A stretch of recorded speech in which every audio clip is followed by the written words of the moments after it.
In my life as a professional animal communicator, I have the wonderful privilege of connecting with animals purely energetically or telepathically and finding out from them directly what their thoughts and feelings are about their lives and their environments.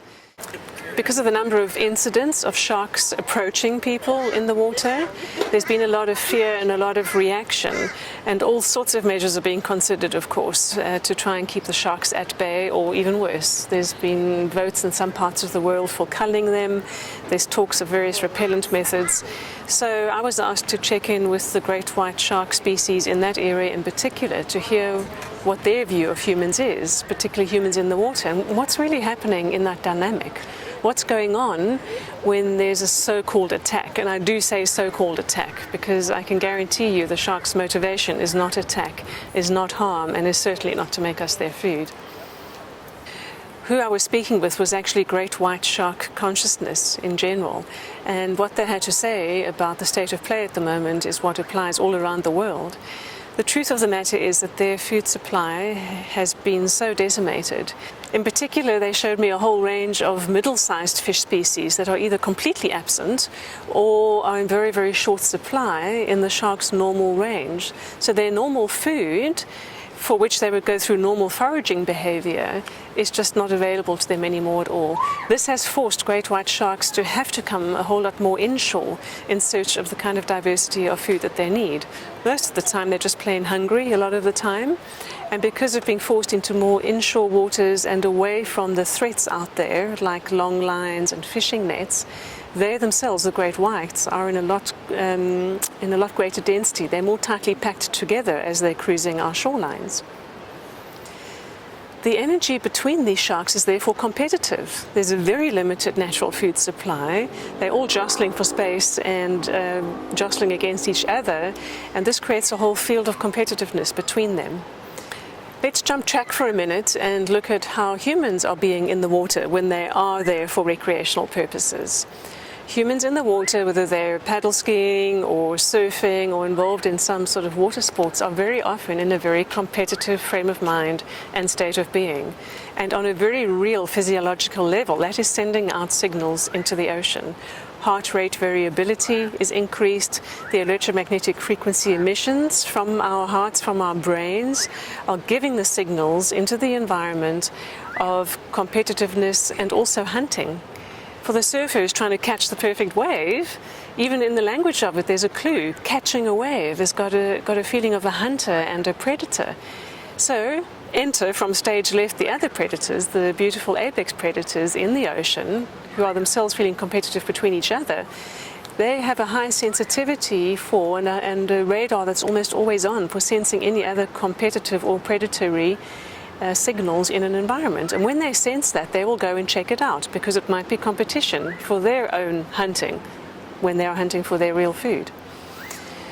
When a shark gets closer to a human to come and suss out what is this energy ball that I'm sensing, this feeling of contracted energy, and they're hunting something, when they come closer, most of the time they just turn away, realizing that we're not real competition for them at all.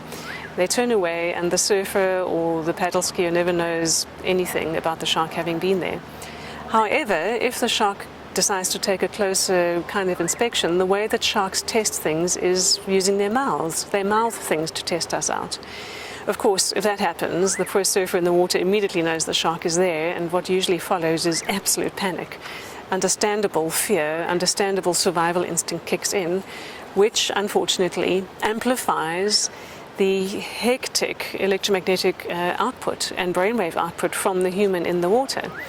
Essentially, what the human is doing in that moment is behaving very much like prey, splashing around, being panicked. That's very much a prey response. So at worst, a shark may actually take a test bite. The moment they do, they realize we're not their natural food. We just taste really, really bad to them. It was interesting experiencing from the shark's perspective the taste of human flesh and their distaste for it. So you tasted that? I actually tasted that. Oh. Quite frankly, sharks view us as a bit too salty and just want to spit us out. Oh. And they have no reason to know that a little nibble on a human is going to end up potentially being fatal for us because we're likely to bleed out from some artery that they've severed. That's really not their problem and not their intention. If they wanted to attack us and finish us off, they would do that. They would come back again and again, and they would actually eat or ingest us. Fear is the greatest obstacle, and we are often fearful before we even step into the water. And the very thing we fear is what we're going to be putting energy into and inviting in. We literally are having the mental images or the quantum holographs of what it is we want to avoid, and that is sending those holographs out into the surroundings as suggestions, as energetic suggestions. So whether or not we are actually in the presence of a shark, fear is a very, very bad idea. And fear is not something that we can try to suppress with force. Far better when we're entering the water would be to adjust our mental state and our state of being and our state of calmness, and to actually come up with some silent messages we'd like to send to the unseen sharks out there or any other species out there that we don't wish to see. We are all capable of telepathy. Intuition happens in everyday life as a matter of course, usually only when it really matters or is urgent, or when we have a vague gut feeling or a hunch that proves to be true. But we can all choose to have a telepathic thought and just send it out by simply intending to send it out to our target audience, in this case sharks. We know that it lands there because it is being broadcast from our being, whether we like it or not. Everything that we are thinking and feeling is being broadcast. Therefore, we may as well broadcast the good stuff or the helpful stuff. And so my advice for people who are going to be getting into the water, that is sharks' home and their rightful place to be, when we want to go and have some fun there for recreation purposes, I suggest we start from onshore, standing there on the beach with our kayak or with our surfboard in hand, or just sitting quietly and taking no more than a few minutes to simply address the sharks. Address them silently. Even better to send a nice greeting, to send a greeting. Doesn't matter what language you're thinking in, they will get it on the quantum level. This is how telepathy works. Send a greeting, and you have to be genuinely, of course, honoring and respecting their right to be there. When you're in the water, it's a very good idea to briefly and frequently keep on updating your communication and topping up with the good and helpful thoughts. A very good visualization to hold is that you have a bubble around you, not from a defensive and protected place where you're feeling very vulnerable and weak and just trying to be all fierce as a response, because that wouldn't work at all. That would just attract attention. I'm talking about putting a bubble around yourself as an imagined thing.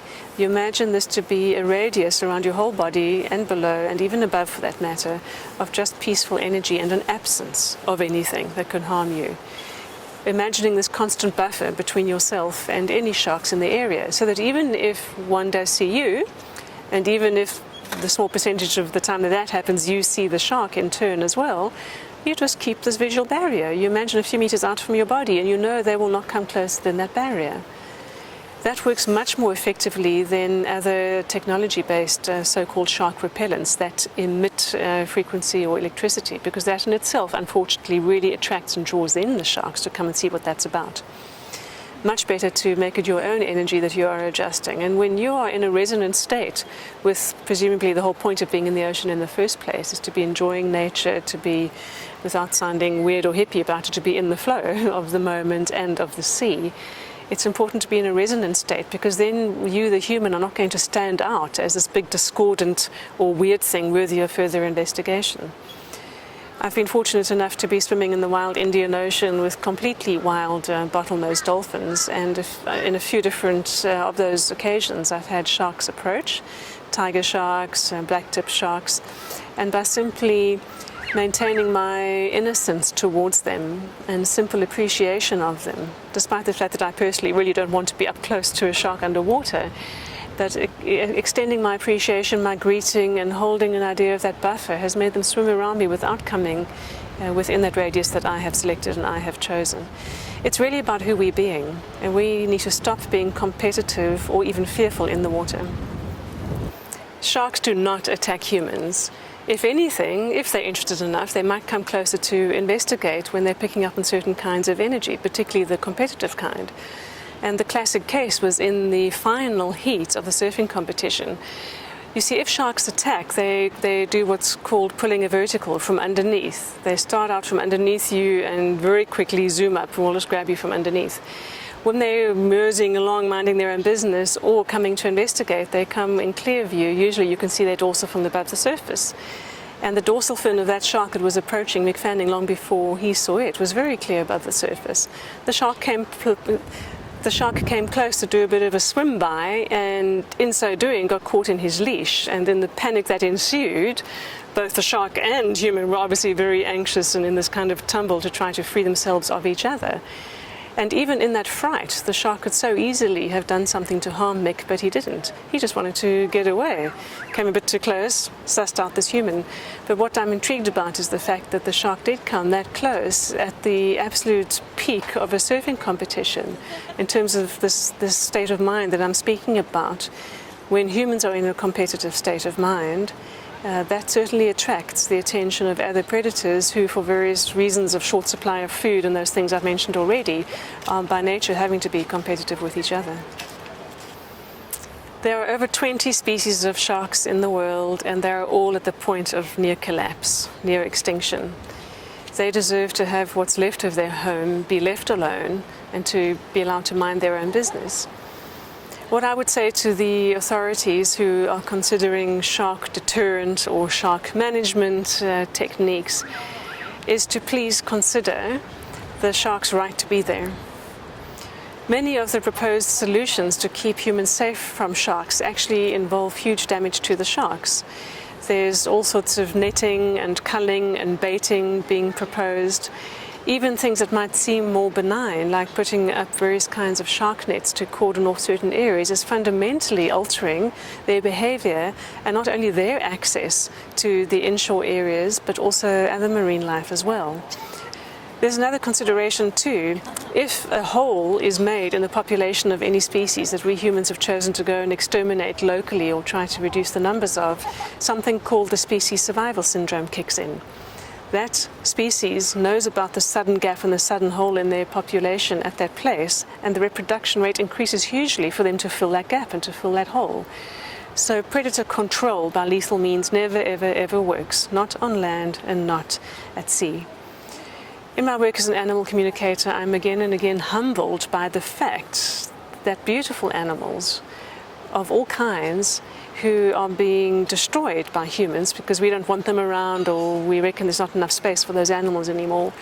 I am again and again amazed how those animals haven't just actually risen up against us, because guess what? They know very well what humans are doing towards them. They could choose to attack us, choose to maim us, choose to trample us to death with their large elephants, and the care that they have not to attack us, not to just be reactive and aggressive like us humans are. The compassion that they have for us, just continuing to be themselves and just reflect to us who we're being and keep on taking it and keep on taking it, is nothing short of amazing. I'm constantly humbled by that and sometimes quite embarrassed to be a member of the human species. In summary, the great white sharks are asking for peaceful coexistence. They have no issue with us being in the water if we can be in the water in a good way without meaning them any harm. They are asking for peaceful coexistence. So in short, the best way to achieve that is to really enjoy the water, enjoy it for what it offers you, enjoy being there fully immersed in the moment, pardon the pun, and I do mean in the moment. Be present to everything that's around you. Enjoy what's underneath you in the ocean. Remember to look behind you from time to time, not out of fear, but because you want to appreciate where you are. And remember that the very reasons that draw us into water in the first place are supposed to be fun, not competitive, not having to jostle for the perfect wave. Let's try to keep ourselves safe and in a good state of being while we're in the water, and we will have the most magical encounters, both with the natural elements and with the other animals whose home it is.